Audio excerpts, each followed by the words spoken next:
दुसरे इतिहास अध्याय 1 वचन 7 वचनापासून तर 12व्या वचनापर्यंत आपण सर्व मिळून या ठिकाणामध्ये वाचूया। त्या रात्री देवाने शल्मोनास दर्शन देऊन म्हटले की तुला काय वर हवा तो माग।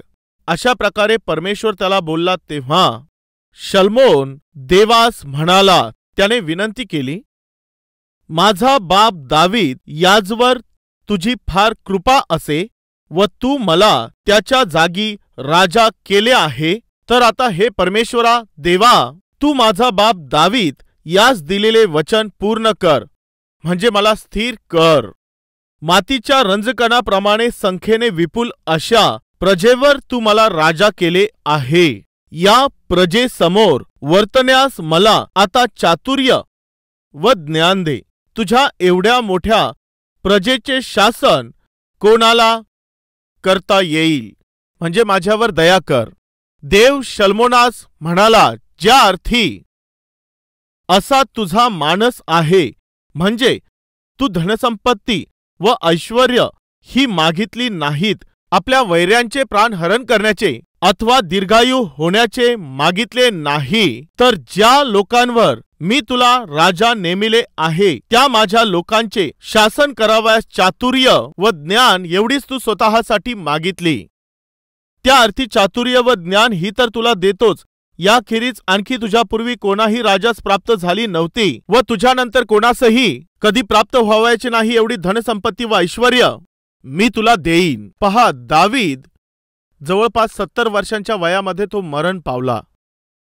त्याच्या मृत्यूच्या पूर्वी त्याने त्याच्या पुत्राला म्हणजे शल्मोनाला त्याच्या जागी त्याने राजा केलं।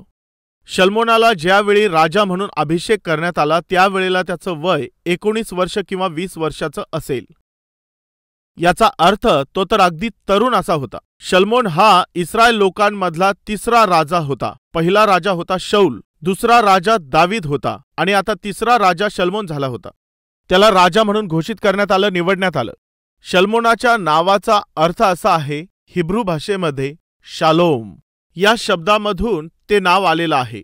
याचा अर्थ आहे शांती। त्याच्या नावाप्रमाणेच त्याने राज्य चालवलं होतं। जवळपास 40 वर्षांपर्यंत त्याने शांतीमध्ये व समाधानामध्ये राज्य केलं। त्या देशावरती कृपा करण्यात आली होती। शल्मोनाने ज्या देशावरती राज्य केलेलं होतं त्या देशामध्ये 40 वर्षांमध्ये कधीही युद्धाबद्दल ऐकण्यात आलं नव्हतं। युद्ध न करता म्हणजे कोणत्याही युद्धाशिवाय, युद्धाच्या भीतीशिवाय खूपच शांतीमध्ये आणि समाधानामध्ये शल्मोनाने राज्य करावं अशी परमेश्वराने आशा ठेवलेली होती। 40 वर्षापर्यंत परमेश्वराने त्याच्यावरती कृपा केली, परंतु नंतर युद्धासाठी जागा तयार झाली। देशाच्या बाहेर असणारे जे शत्रू आहेत ते शल्मोनावरती हल्ला करत नव्हते, तरी देखील दैहिकरित्या जगल्यामुळे सैतानाच्या परीक्षांमध्ये पडून त्याच्या अधीन जाऊन आंतरिकरित्या युद्धामध्ये हारून शल्मोन पराजित झालेला आहे आपल्याला दिसतं। त्या रात्री परमेश्वराने शल्मोनाला दर्शन दिलं होतं। अशा प्रकारे या ठिकाणामध्ये आपण वचनामध्ये ऐकलेलं आहे। 7th वर्स वचन 7 मध्ये म्हटलं, त्या रात्री परमेश्वर प्रगट झाला, शल्मोनाला त्याने दर्शन दिलं। तुला माझ्याकडून कोणता वर पाहिजे आहे तो तू माग, मी तो तुला देईन। ही किती चांगली ऑफर आहे, जरा सांगा। तुला काय पाहिजे ते माझ्याकडे माग, मी तुला देतो, असं देव बोलला। कधी? त्या रात्री। त्या रात्रीच्या आदल्या दिवशी काय घडलं होतं? का परमेश्वराने एवढं प्रसन्न होऊन शल्मोनाच्या समोर असा ब्लँक चेक ठेवून दिला? कारण काय होतं हे समजून घेतलं तर चांगलं होईल। ते कधी घडलं आणि कोठे घडलं व का परमेश्वराने अशा प्रकारे शल्मोनाला मोठी ऑफर दिली? तुला काय पाहिजे, तुझ्या इच्छेत जे असेल ते तू माग, मी ते तुला देऊन टाकेल। परमेश्वराला इतकं प्रभावित करण्यासाठी शल्मोनाने नेमकं काय केलं असेल? परमेश्वराने शल्मोनाला एवढा आराम आणि इतकी विश्रांती दिली, त्याचं कारण काय होतं? जर आपण हे जाणून घेतलं तर हा संदेश आपल्यासाठी खूप आशीर्वादास कारणीभूत ठरेल। तर मग चला पहिल्या अध्यायाच्या पहिल्या वचनापासून पुढे एक एक वचन आपण पाहूयात। या ठिकाणी मी तुम्हाला सांगणार आहे त्या रात्री। कोणत्या रात्री? दिवस गेल्यानंतर आलेल्या रात्रीमध्ये कोणता दिवस, तो दिवस कोणता होता याविषयी आपण मनन करू. येथे आपण एक महत्त्वपूर्ण पाठ शिकणार आहोत. चला पाहूयात. पहिला अध्याय वचन 1 मध्ये दाविदाचा पुत्र शल्मोन हा आपल्या गादीवर कायम झाला. त्याचा देव परमेश्वर त्याच्या बरोबर होता. त्याने त्यास अति थोर पदास चढविले. इथे म्हटलं आहे की दाविदाचा पुत्र शल्मोन हा आपल्या गादीवर स्थिर झाला. शल्मोन हा कायम झाला. सर्व लोकांना हीच अपेक्षा असते. काय माहितीये? ते स्थिर व्हावेत. प्रत्येक आई आणि प्रत्येक वडील आपल्या मुलाबद्दल आणि मुलीविषयी असाच विचार करतात की त्यांनी जीवनात स्थिर व्हावं. मुलगी स्थिर झाली पाहिजे. माझं जीवन स्थिर झालं पाहिजे. माझं कुटुंब स्थिर झालं पाहिजे. माझी नोकरी कायम झाली पाहिजे. व्यवसायामध्ये स्थिरता आली पाहिजे. जी सेवा करत आहे ती स्थिर झाली पाहिजे. साधारणपणे मनुष्य ज्या स्थितीमध्ये आहे, ज्या ठिकाणामध्ये तो काम करत आहे, जेही प्रयत्न तो करत आहे, त्यामध्ये स्थिरता मिळावी अशीच त्याला आशा असते.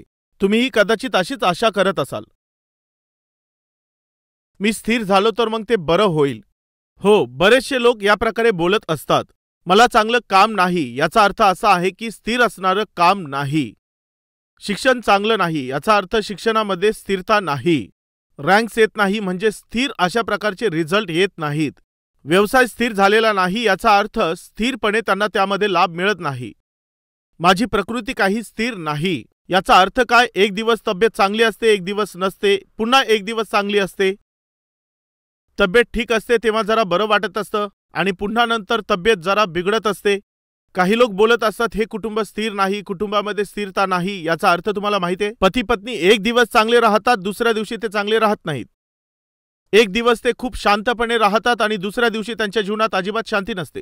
असं कुटुंब सामान्यपणे कशाची अपेक्षा करतं? स्थिरतेची अपेक्षा करतं. कुटुंब स्थिर झालं तर बरं होईल. पती आणि पत्नीमध्ये सर्व काही चांगलं असेल तर मग घर स्थिर राहील. आज तुम्ही कोणत्या बाबतीमध्ये स्थिर होऊ पाहता याविषयी मला काही माहिती नाही.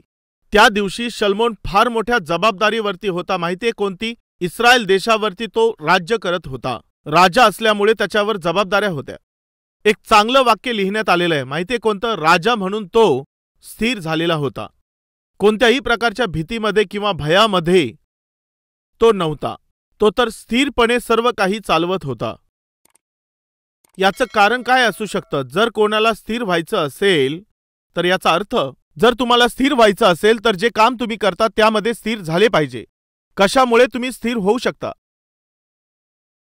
तुम्ही हे जाणून घ्यावं अशी मी आशा करत आहे. तुम्ही स्थिरतेमध्ये जीवन जगण्यासाठी, ते जीवन जगण्यासाठी देव तुमची मदत करेल. पुढे जाण्यासाठी काय आहे? त्या दिवशी शल्मोन कायम झाला याच्या मागचं कारण काय आहे ते बायबल आपल्याला सांगतं.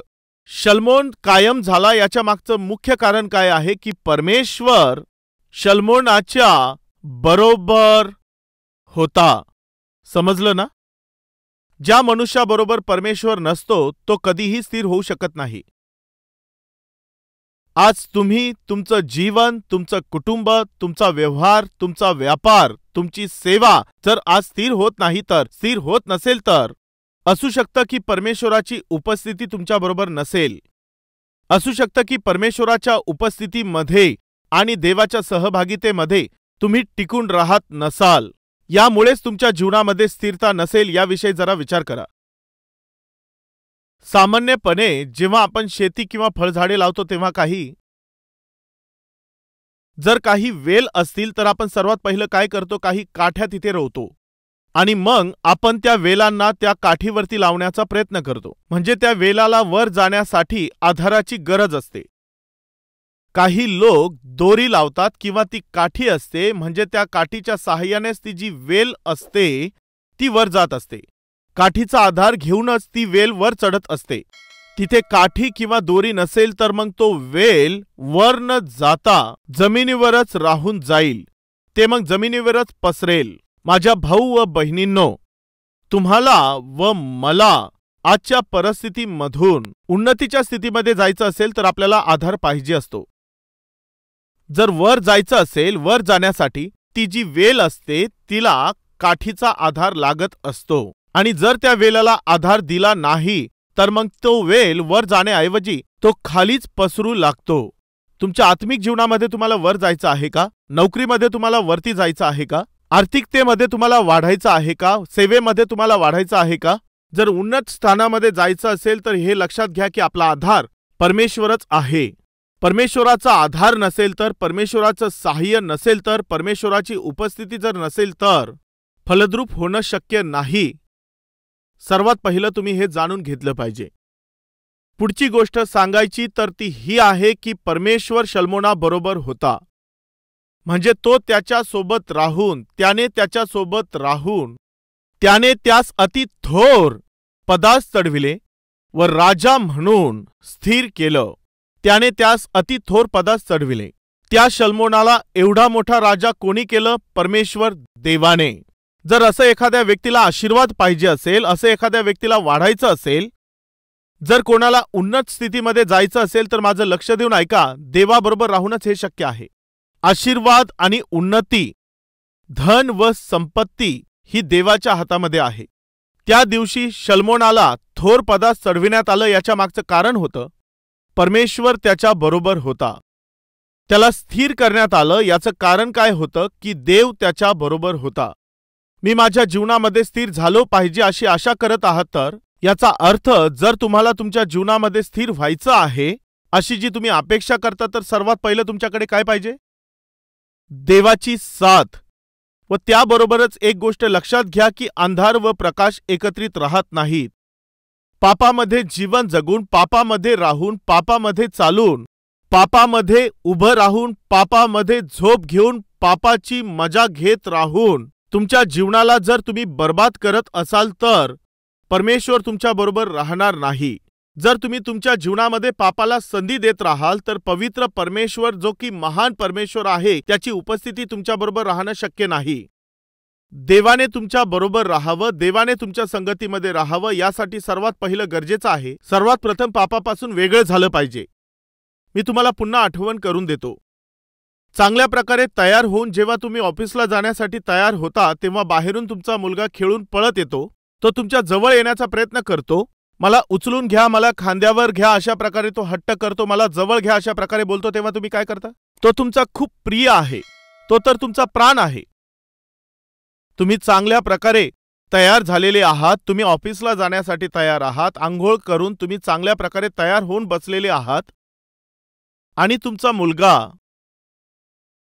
घाण हातांनी, मळक्या कपड्यांनी तो तुम्हाला आलिंगन देण्याचा प्रयत्न करू लागला तर काय कराल? अरे अरे थांब. माझ्याजवळ यायचं असेल, माझ्याजवळ बसायचं असेल आणि तुझी इच्छा आहे की मी तुला जवळ घ्यावं तर अगोदर तू जाऊन आंघोळ करून ये. हे काय डॅडी, मी तुम्हाला आवडत नाही का? तू मला फार आवडतोस. तू तर माझा लाडका आहेस, तू माझा प्रिय आहेस. तुम्ही मला जवळ घेत नाहीत, तुम्ही माझ्यावर प्रेम करत नाहीत, तुम्ही मला जवळ का घेत नाहीत? तुम्ही मला जवळ उचलून घ्या तेव्हा तुम्ही बोलू लागता तू जा. मी तुला उचलून यामुळे घेत नाही, मी तुला पप्पी यामुळे देत नाही कारण की तुझे जे कपडे आहेत ते घाण झाले आहेत. तुम्हाला हे समजून येत आहे का? देवाच्या उपस्थितीचा, देवाच्या सहभागितेचा तुम्हाला अनुभव येत नाही तर त्याचं प्रेम तुमच्या जीवनामध्ये आणि त्याचे आशीर्वाद तुमच्या जीवनामध्ये दिसून येत नाही तर त्याचं कारण ही घाण आहे. जर तुम्ही ती साफ केली नाही, प्रभू येशू ख्रिस्ताच्या रक्ताद्वारे तुम्ही ती धुतली नाही तर परमेश्वराची प्रीती, परमेश्वराचे आशीर्वाद व त्याची दया मिळवणं अशक्य ठरेल. कृपया हे समजून घ्या. दुसरी गोष्ट, तो कायम झाल्यानंतर म्हणजे त्याचा देव परमेश्वर त्याच्या बरोबर होता. त्याने त्यास अति थोर पदास चढविले. स्थिर झाल्यानंतर वचन 2 आणि 3. शल्मोनासह सर्व मंडळी गिबोन येथल्या उच्चस्थानी गेली. परमेश्वराचा सेवक मोशे याने रानात बनविलेला देवाचा दर्शन मंडप तेथेच होता. ती जागा यरुशलेमपासून 8 किलोमीटरच्या दूर अंतरावर होती. हा गिबोन नावाचा प्रांत होता. तर ऐका मित्रांनो, शल्मोनाने सर्व इस्रायलांना म्हणजे सहस्त्रपती, शतपती, न्यायाधीश आणि इस्रायलांच्या पितृकुळाचे सर्व नायक या सर्वांना सांगितल्यावरून याचा अर्थ असा आहे म्हणजे सर्व इस्रायल लोकांना सांगण्यात आलं. शल्मोनासह सर्व मंडळी गिबोन येथल्या उच्चस्थानी, गिबोन येथे जी पितळेची वेदी होती तिच्या जवळ ते सर्व गेले. ही महत्त्वपूर्ण गोष्ट आहे. त्या रात्री, ही ती रात्र होती जेव्हा परमेश्वर प्रत्यक्ष शल्मोनाबरोबर बोलला होता.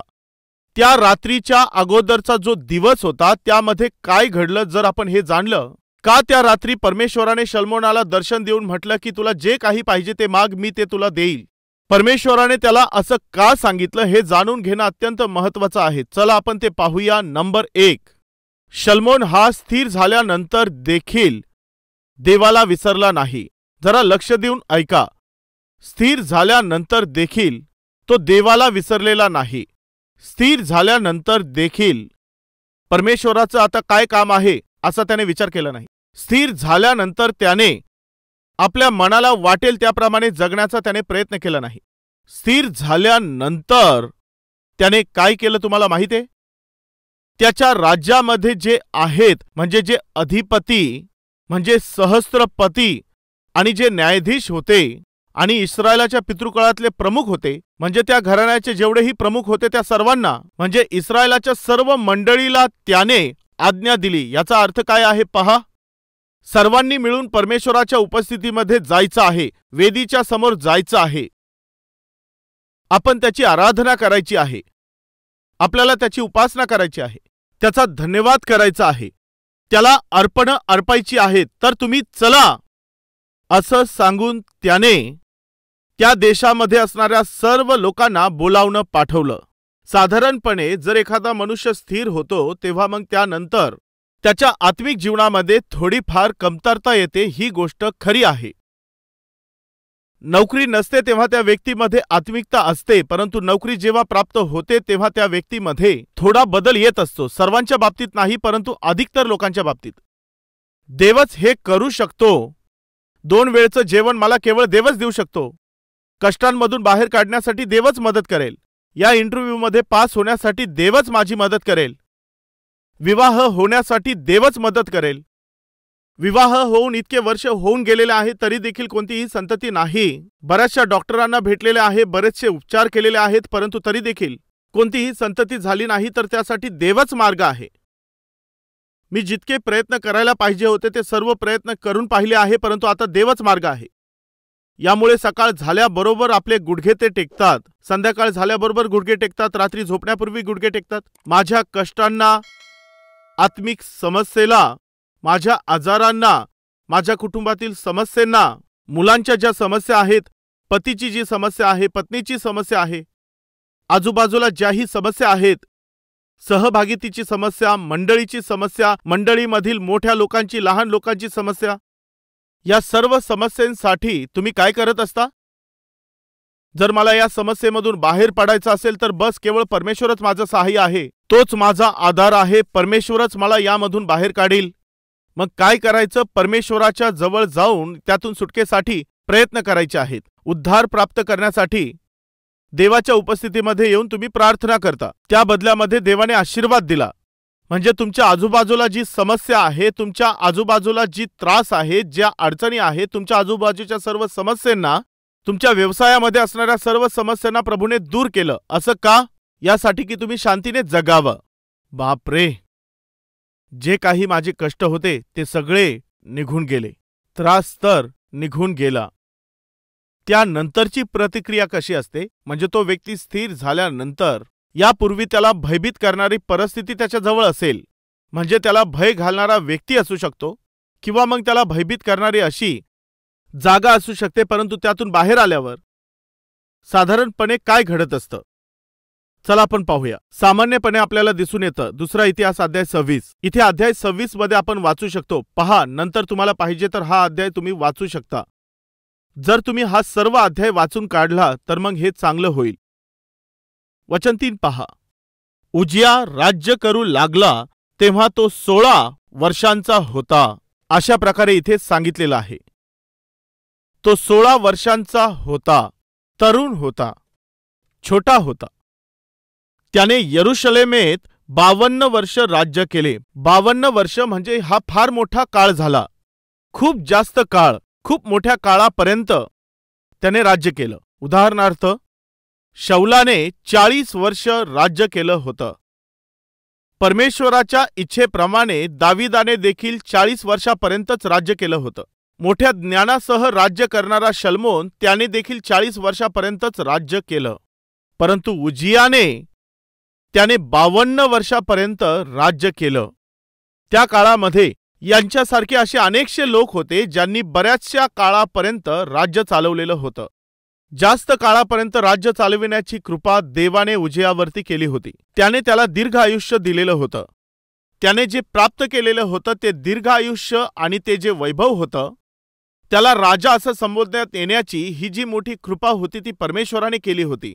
माझ्या भाऊ आणि बहिणींनो, दीर्घ आयुष्याचं जीवन जगण्याचा आशीर्वाद देवाने दिलेला आहे. दीर्घ आयुष्याचं जीवन देवाने दिलेलं आहे. म्हणजे देवाने दीर्घ आयुष्य दिलेलं आहे. देवाने तुम्हाला आरोग्य दिलेलं आहे, जास्त आयुष्य दिलेलं आहे, आत्मिक आनंद दिलेला आहे. तर मग सावध रहा. गर्वासाठी आपण जागा नाही दिली पाहिजे. 3-4 दिवसांविषयी मी बोलत नाही, तर मागील 25 वर्षापासून मी कधीही दवाखान्यामध्ये जाऊन ॲडमिट झालेलो नाही. असं कधीच झालं नाही. नियमितपणे चेकअप करण्यासाठी थोडीफार कमजोरी जाणवत असताना तेव्हा कधीतरी मी जाऊन तपासणी करून घेतली. म्हणजे शारीरिकरित्या अस्वस्थता आल्यानंतर, कमजोरी आल्यानंतर डॉक्टर माझ्याकडे आले, परंतु डॉक्टरांकडे जाऊन ॲडमिट होण्याची परिस्थिती माझ्यावर कधीही आली नाही. मी 23 वर्षांचा होतो तेव्हा एकदा असं झालं होतं. खूप भयंकर ताप आला होता. तेव्हा कमजोरीमुळे मला ॲडमिट केलं. तेव्हा मी हॉस्पिटलमध्ये ॲडमिट झालो होतो. ती होती 92 किंवा 93 ची गोष्ट आहे. म्हणजे मागील 27 तर 28 वर्षांमध्ये मी देवाच्या महान कृपेमुळे दीर्घायुष्य जगून 34 वर्षापासून देवाच्या कृपेने मी प्रवास केले. रात्रंदिवस मी प्रवास केलेत आणि कित्येक ठिकाणांमध्ये मी गेलो.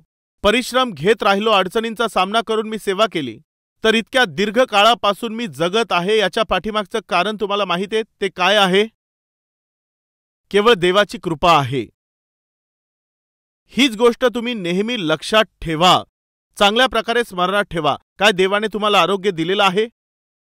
तर देवाने तुम्हाला जे दीर्घ आयुष्य दिलेलं आहे, दीर्घायुष्य दिलेलं आहे, तुमच्या जीवनामध्ये त्याने कोणतीही समस्या येऊ दिली नाही. म्हणजे देवाने तुम्हाला असं दीर्घायुष्य दिलेलं आहे. तुम्ही कारने कितीतरी वेळेला गेला, बाईकने कितीतरी वेळा गेला, ॲक्सिडेंट झाला नाही. मी देखील गेलो. यस, म्हणजे मागील 30 वर्षांपासून मी सेवेमध्ये काम करत आलेलो आहे. यात किती लाखो किलोमीटरचा प्रवास मी केला असेल मला माहिती नाही. इतके लाखो किलोमीटरचा प्रवास केल्यानंतर देखील माझा ॲक्सिडेंट झाला नाही. काय ही परमेश्वराची कृपा नाही का? म्हणजे दीर्घ आयुष्य, म्हणजे जे दीर्घ आयुष्य आहे हा तर परमेश्वराचा आशीर्वादच आहे ना. पण यासाठी गर्व करण्याचं कारण नाही फ्रेंड्स. 52 वर्षापर्यंत राज्य करणारा उजिया नावाचा हा राजा, त्याला कृपा प्राप्त झाली. असू शकतं बऱ्याच काळापासून तुम्ही नोकरी करत आहात. असू शकतं की तुम्ही दीर्घ काळापासून एकाच जागेमध्ये काम करत असाल. तुम्हाला राहण्यासाठी परमेश्वराने चांगलं घर दिलेलं असेल. देवाने तुमच्यावर कृपा केलेली आहे. दीर्घ आयुष्याबरोबर परमेश्वराने तुम्हाला संतती दिली, तुम्हाला नातवंड, मुलं बाळं दिले, हे सर्व दिलं. आज दीर्घ आयुष्यामुळे तुम्ही परमेश्वराच्या आशीर्वादांचा उपभोग घेऊ शकत आहात. पण यासाठी गर्व न करता देवाचं गौरव करावं, ते तुमच्यासाठी आशीर्वाद आहे.